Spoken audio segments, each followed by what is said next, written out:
Welcome to the World Cup Coast to Coast podcast brought to you by thelines.com. Coming to you from the west coast of the U.S., Josh Lander, joined by my friend Dan Tracy, all the way across the pond in England. How are you today, sir? Yeah, I'm really good, thanks. The World Cup is in full swing. I feel great. It's just wall-to-wall soccer, football, whatever you want to call it. We're jam-packed, we're underway. All that talking we did is kind of starting to come good, so we've got more to come. But yeah, all good this end. I hope you are well over there in America. Yeah. Things are good here. I think we would have all been happier if we did not give up a penalty unnecessarily to Gareth Bale. I think we all are very grateful to Acosta that he was able to then foul Gareth Bale before he was able to score from about 50 yards out. So everything ended okay. I bet on a draw in that game. I've got a couple of draws under my belt that hit at about plus 210. So I'm feeling pretty good this tournament so far. You and I have had some fun on Twitter as well, talking back and forth during these games. Like you said, this has been an awesome tournament so far. I also want to begin this video by shouting you out. We had a fun video that we talked about some left field bets that you could make in this. Scorigami already hit as your boys won 6-2, I believe, plus 550. Was that what we had at that at? No, that was what was it? Plus 1,000, so 10-1. That was the odds. So yeah, big. So one of the 5 crazy bets is already ticked off. 4 to go. I think Qatar winning the World Cup probably ain't going to come good, but at least we've got one. So for one of the left field bets to come good, we're off to a great start. Hell yeah, I'll take 100 to 1 on my money most of the time there, 10 to 1, however we ended up getting that. But at any rate, in this one, we're talking about day 5 matches, Dan. We are coming to you guys each and every day. At this point, we're not taking any time off. It's the World Cup. We only have roughly 4 to 5 weeks of this thing. So let's go ahead and get all of our videos in. Like I said, day 5 match here. We're looking pretty good so far, Dan, but just reading through the different options for the 5th day, which would be Friday of this week. We are recording this on Wednesday after we were able to see a full slate of games and get a bit more news there. So we'll be coming at you guys, like I said, with each and every day's worth of matches a few days in advance. Wales, Iran kicks things off. Wales plus 110. The draws plus 220. Iran plus 295 to come away with a win in that one. Qatar and Senegal, who I have coming out of this group, and I'm hoping won't let me down when they inevitably probably play Ecuador. Qatar plus 500, the draw 280, and Senegal's minus 155. I kind of like that for them to beat a really, really poor Qatar team that is awful everywhere from the back up to the midfield. Netherlands and Ecuador. Netherlands minus 125, Ecuador plus 380. The draw is plus 265 there. The Dutch needed all the time that they had in that last match to put up a few goals on Senegal. England and the U.S., Dan, this is our highlighted matchup, not only because we're both from these countries, but it's the best matchup of the day for sure. Minus 170 for England to win after they did help us with that scorigami 6-2. To draw plus 320, the U.S. is plus 500 to win that match. We're going to start with that match, even though it's the last match of the day, because it's the most exciting one and the one we want to talk about the most, I'm sure. I'm just going to go ahead and toss it over to you before I say anything else and see what you're sort of liking in this one.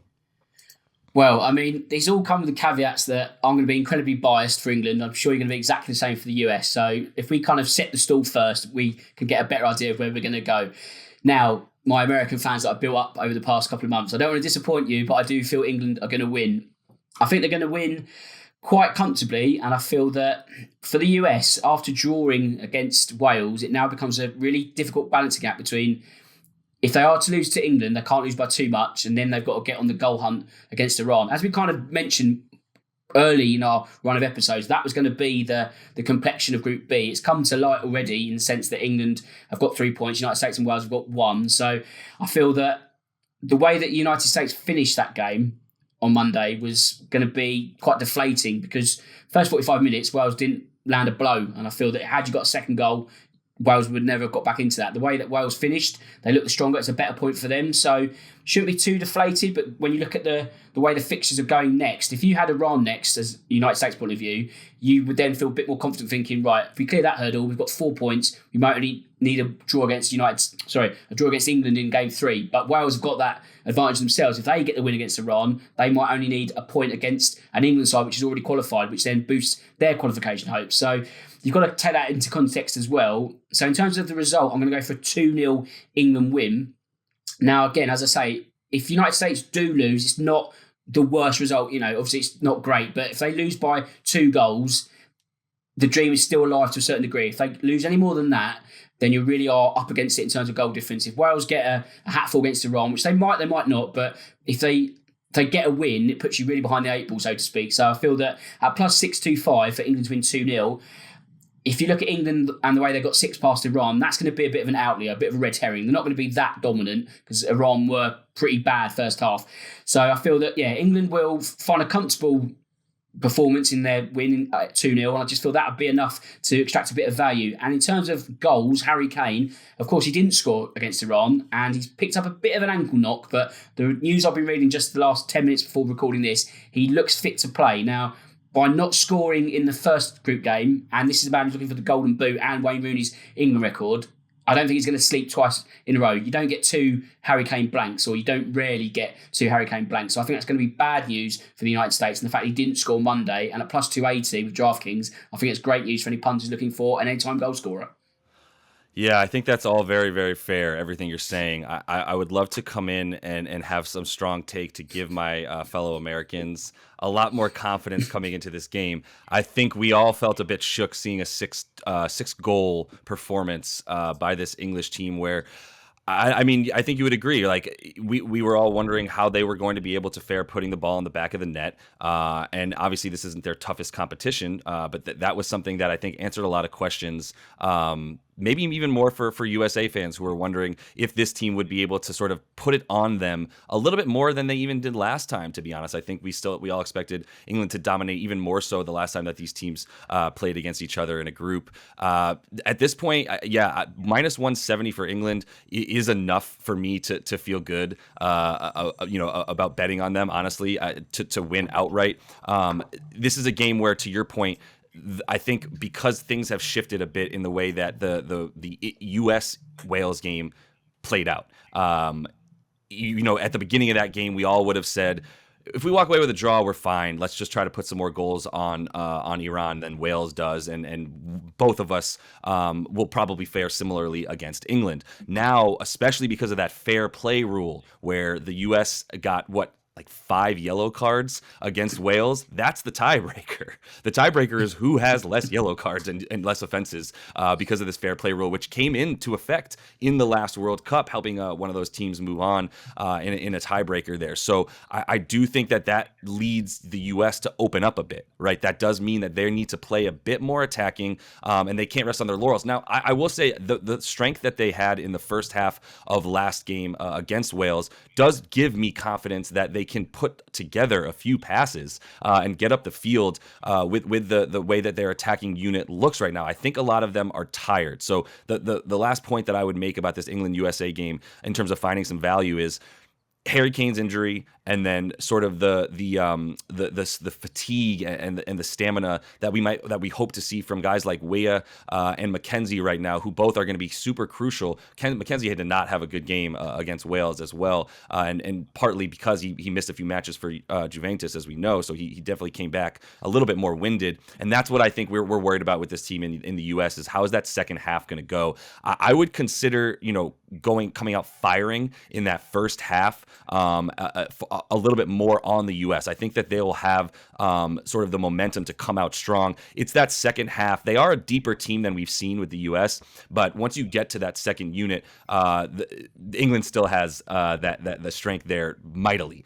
So in that second half with 5 substitutions, I'd be very interested to see how that sort of coaching matchup pans out. And that's in the second half where I think I'm starting to feel a lot better about England putting up some goals, maybe pulling away a little bit and sort of focusing my bets on that, just because what I took away from that USA-Wales game is USA doesn't have the stamina right now amongst all of their players, who a bunch of them have been injured. We didn't even see Gio Reyna in that game, and so there's plenty of reasons to be a little bit skeptical about the way that they're going to perform in the second half of this one. So I'm sticking with, I'm following you. I really am. I'm tailing you. I think it's time for Mr. Kane to get on the board and get his engines revving as well. If he gets 2 goals, that's another thing that is highly plausible, and the attack for England scares the shit out of me. I'm just being completely honest. So that's all for that one. Let's move on to the next game, moving backwards here in terms of the way that these are going to play out on Friday.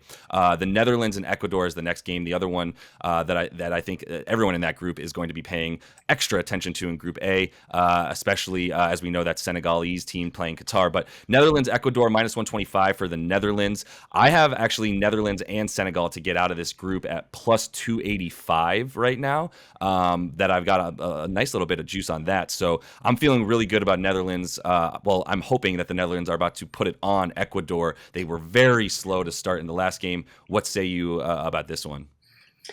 Well, I think you're right in terms of the Dutch in that they didn't quite have the spark up top. It needed 2 late goals to get them over the line. Maybe that was partly because of Senegal and just being resolute and not really offering much in terms of, withstanding anything that the Dutch threw their way. But that extra bit of quality shone through in the end. Memphis Depay was on the bench for the first game, so if he is introduced from the start, it might give him a bit of extra impetus. In terms of trying to find value in this one, if we're looking at a double or parlay, if you will, maybe combining Netherlands and England to win at plus 182 might be the way to go. If you're looking at just a standalone bet in terms of Netherlands and a bit more, maybe win to nil at plus 185. I know Ecuador got 2 goals from Ener Valencia on Sunday. They started very brightly against Qatar, but you wonder that step up of opposition if they're going to get any more joy. So a clean sheet on Monday for the Netherlands, I would imagine 2 in a row, and that will be a very good result for Senegal if they do their bit against Qatar. So that kind of then would blow up the race for second wide open when you've got Senegal and Ecuador set to play each other, or they will play each other in that third game of Group A. So yeah, I think this one should go to course. I mean, we've already seen some big shocks. I don't feel this is going to be the one. So, as I say, you've either got double it up with England or go Netherlands win to nil at plus 185.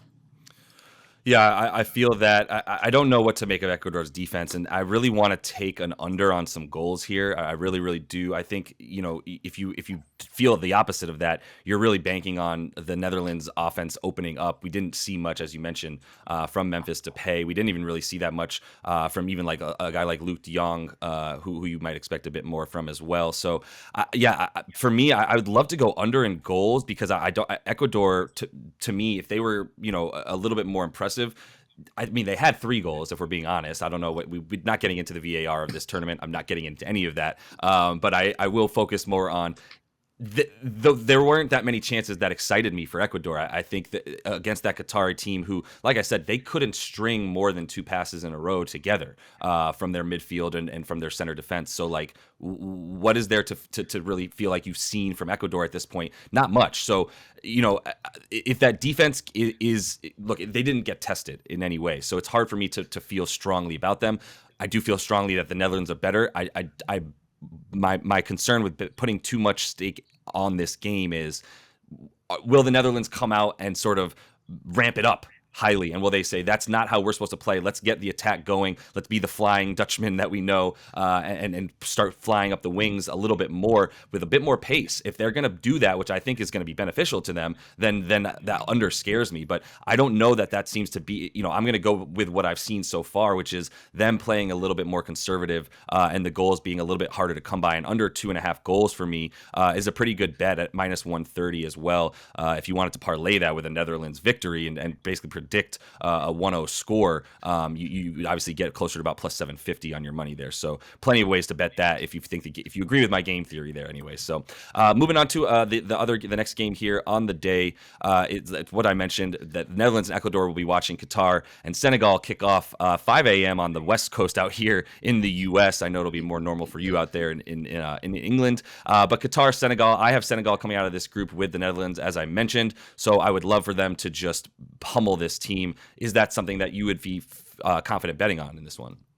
Yeah, I would, to be honest. I mean, Qatar, they were awful in that opening game. We spoke a couple of weeks back about how the hosts haven't lost in the opening game of the World Cup. Qatar ruined that one for us. And they were just, I guess, overwhelmed by the occasion. Every time they got the ball in the first 15, 20 minutes, the pass was straight out for a throw-in. It was just really erratic. It was terrible. The goalkeeper, saved by that dodgy VAR call, but his performance was absolutely dreadful first half, let alone, just you think that's not in keeping with World Cup quality. So I feel that Qatar, you think they can't play that bad, surely, this game. But Senegal will have enough, but I don't think they're going to blow them away because without Sadio Mane, they haven't really got a lot in the tank. They didn't really lay a glove on the Netherlands in the week. So I'm going to go with a Senegal win and under 2.5 total goals at plus 225. I feel that's probably where the value is. I'm not quite sure on Senegal's attacking real threat, their real prowess, but they'll have enough because I feel Qatar they're going to show now they're the whipping boys of this group. I don't think they're going to get any joy out of this one. So, I'm going to go with just a simple Senegal and under 2.5 total goals at plus 225.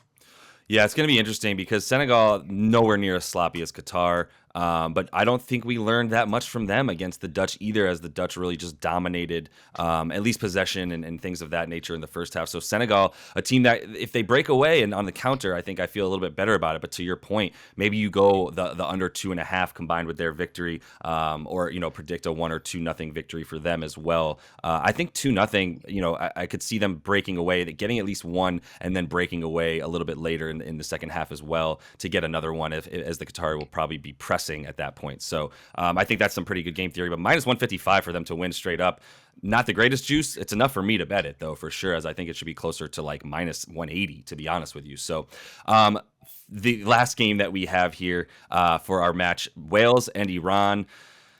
The Welsh don't excite me at all, and Iran. I mean, they were able to put up 2 goals on your boys. I think that might be more surprising than anything, even than the 6 goals that the British put up there. So tell me, how do you feel about the Welsh and the Iranians in this one? Plus 110 for Wales to just win straight up, probably based on the fact that their goal scoring opportunities were sparse and don't look very tight knit. So is plus 110 a pretty fair line here? Is Iran good enough to maybe even pull out a draw? Do you know what? I would take plus 110 all day. Yeah. It's not a great price, but sometimes you just have to go where a little bit of value is. I feel it's going to be a close game. Wales, if they could play for another 15, 20 minutes in that second half, they would have beat the United States. It was there. They just kind of waiting to play that knockout blow. They just didn't have the time to land it. I feel that they were, again, a bit overwhelmed by the occasion, not playing the World Cup for 64 years. And it was like, bright lights, we're here, we're on the biggest stage. They didn't quite know how to react before the interval. They would have learnt that lesson. I feel they came good late on. I think they're going to sort of hit the reset button and go against Iran. Iran, yes, they got 2 goals, but they were poor before they conceded their hatful to England. So I feel it's going to be a narrow win, but Iran at the same time will have identified this game as probably their most winnable in Group B. So there's going to be a bit of to and fro in terms of how it's going to pan out. So if you're looking to play a simple bet, I'd go Wales plus 100, plus 110, if you can get that extra edge there. I'd probably go for a correct score bet, though, to make it a bit more interesting. I'd go Wales 2-1 and about plus 900, plus 1,000 at the moment. I feel there's going to be both teams to score. So if you want to go Wales and both teams to score, that's an option. It's probably going to be a little skinnier. I don't know, maybe plus 350, something around that scope. But if you want to nail your colours and go, right, I'm going for a correct score instead, then Wales 2-1 at plus 900, plus 1,000 is probably the pick for you. I like it. I would consider the 1-goal victory. I might even consider 1-0. But the Iranians' ability to put two goals up. I mean, the Welsh weren't exactly like staunch on defense to the effect that it would deter me from betting on goals being scored upon them. I also like a Gareth Bale plus 160 anytime goal scorer. If you have him, if you do think it's going to be 1-0 or something to that effect, first goal scorer gets you plus 350 for Gareth Bale as well. Nobody on that Welsh team scared me as a potential goal scorer, other than when the gigantic Kiefer Moore was receiving headers at the roughly 6'5". I don't know what that is in meters, but a very, very tall man is Kiefer Moore. Scared the U.S. a couple times with those balls coming into the box. So one of those two guys, Kiefer Moore plus 220 to score a goal in this one as well. I can't see anybody outside of the two of them having too many chances for the Welsh. So I think if you wanted to put any money on a goal scorer, it would be one of them. And still get some pretty nice return on your money there. So that's all the time we have for day 5 matches, Dan. Definitely want to make sure everybody like and subscribe to that page. Like I said, we're not sleeping. We're just watching football, soccer, and then talking to each other about it, whether we're doing that on camera or we're just doing it on Twitter. Dan solidified my Olivier Giroud goal scoring opportunity yesterday. I was probably going to hit it, but I made sure to confirm with my guy here that was a smart play. 2 goals for that man. So we'll continue to stay hot, Dan. I think we're doing pretty well so far. It's not only a very fun World Cup, my friend, but I would say that the money is coming in on our side as well so far. So any parting thoughts for day 5? No, I just hope that the US lose in the nicest possible way. Obviously, that's because of England. But it's been a great World Cup so far. I'm certain it's going to be a great World Cup over the next 3 weeks, 4 weeks, what have you. And it's just been great to do these episodes. So as we say, we're going to keep rolling. We ain't sleeping in the next week or so. content is coming everywhere. So keep your eyes and ears out, ready for that. What I'm doing for writing, what we're doing on the videos. There's plenty more to come. Yeah, plenty more to come. Definitely want to head to thelines.com so you can catch all Dan's articles and everything that we're talking about here. Dan, we'll probably throw a 6-pack of some kind, I imagine, on this match in some way. Maybe you'll give me some odds. I don't know. We'll talk about it, let you guys know. Anyway, that's all the time we have for you guys, so continue to come back with us. And until we see you next, happy betting.